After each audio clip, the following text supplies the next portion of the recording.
Hello my beautiful friends, welcome back to my channel. I'm Pawan and this video is for all the international students who are planning to come to Australia. I came to Australia in 2015 as an international student to study Bachelor of Nursing, and learning from my own experience, I've got some pointers for all of you out there. So let's get started.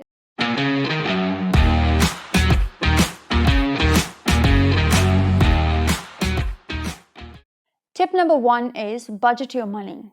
It surely doesn't sound like the most fun thing to do, but it's an important part of your study abroad experience. So start planning this when you're in your home country so you know how far your dollars will stretch when you're away in Australia. So when you do this, you need to take into consideration the following expenses. Firstly, the visa fee, your health insurance, which is mandatory for all international students, your tuition fee, your study material and books, your accommodation and transportation, food, travel and activities. Think about how much you want to spend in each of these categories. Some of them you can control, the other ones you can't. For example, the visa fee. It's a standard fee that everyone has to pay, so you can't really do anything about it. But when it comes to your health insurance, for example, try and explore options that are cheaper, offering you the same benefits. Same goes for your other expenses like accommodation and your tuition fee. So with your tuition fee, try and explore universities that offer you scholarships.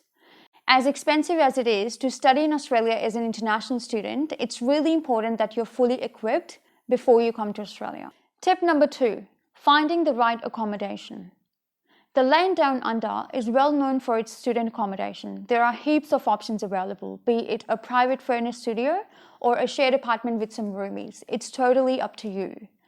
But when you're looking for accommodations online, you do need to bear in mind that the rentals in Australia are listed as per week, not per month. So don't be alarmed if you find a brand new house with an outdoor kitchen, a deck and a swimming pool for just $750. Because in Europe, it's easily read as $750 per month. But in Australia, it's actually $750 a week. So make sure you clear that with your agent before you fill the application form. So here are some of the useful tips that you need to consider when you're finding your perfect home away from home. Well, firstly, try and find something that's either closer to your university or walking distance from public transport. And whichever one you choose, always weigh the positives and the negatives. For example, living further away from the university and spending a lot of time on public transport will give you an opportunity to read your textbooks and spend some time doing your assignments.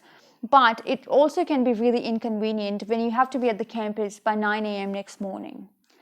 Also, not to forget that the cost of traveling, the amount of money you would be spending to get to and from the university. Secondly, consider living with some housemates. Firstly, it's cheaper, and secondly, you get some help with your household chores as well. And thirdly, it doesn't matter where you choose to live, always try and put some personal touches to make it feel more like home. Could be some photographs from back home with your childhood friends or some family members. Tip number 3, learn how to use public transport. It's highly likely that you won't be driving a car when you first arrive in Australia. So how will you get around town? So mastering the public transportation is one of the keys to surviving in Australia as a student. Australia currently has different modes of transportation, depending on which city you're in, including buses, light rails, ferries, and trains.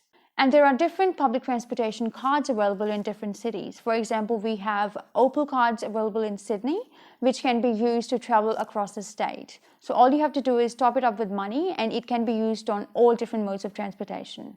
And similarly, we have the Myki cards in Melbourne. Once you arrive in your new city, get a feel of what fits the best for you. And public transportation is actually a great way to familiarize yourself with the newfound surroundings. Tip number 4, have a checklist ready. Well, you will need a few documents to survive in Australia. First things first, you will need a bank account if you haven't got one already.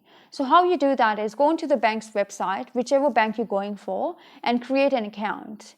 All you have to do is fill an application form, and at the end of the application form, they will ask you to stop by one of their branches just for an ID check. So make sure you carry your passport when you're doing that. Secondly, get yourself a state ID card. For example, in New South Wales, we have a New South Wales photo ID card. So basically, it's an ID card which has all your details on it, your full name, your date of birth, and your current Australian residential address. It's really handy because you don't have to carry your passport everywhere every time you need an ID check. And thirdly, as a student, you're allowed to work 40 hours a fortnight or even full-time during your semester breaks. But before you start applying for any jobs in Australia, you will need an Australian tax file number. And how you get that is, it's really simple. All you have to do is get onto the Australian Taxation Office website, and there are instructions listed there how to obtain one. And I'll be creating a few videos in future, step-by-step process on how to get all these documents ready. Also, if you intend to work in healthcare, you will need some additional documentation like the National Police Check and the Working with Children's Check. Now, my next tip is getting a driver's license. So make sure you have a driver's license from your home country if you're planning to drive in Australia, because it's much easier. Well, firstly, you are allowed to drive on your current driver's license from your home country on your student visa. So you don't even have to worry about getting an Australian driver's license. But if you do want an Australian driver's license, it's much easier for you to obtain that if you already hold a current driver's license from your home country. Student discounts. Being a student in Australia has its own perks. You are offered discounts at various places, be it the cinema or the Apple Store. So it doesn't matter where you go, always check with them if they have any student discounts that they can offer. Think before you pack. The international borders in Australia are really strict when it comes to any food items or any prescription drugs. There is a whole lot of list available of the items that you're not allowed to bring into the country.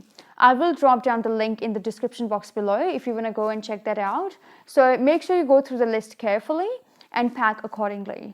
And if you do end up bringing any prescription drugs which you need to survive in Australia, that's fair, but make sure you declare them because you don't want to pay any heavy fines on arrival to Australia. And my next tip would be plan weekend getaways.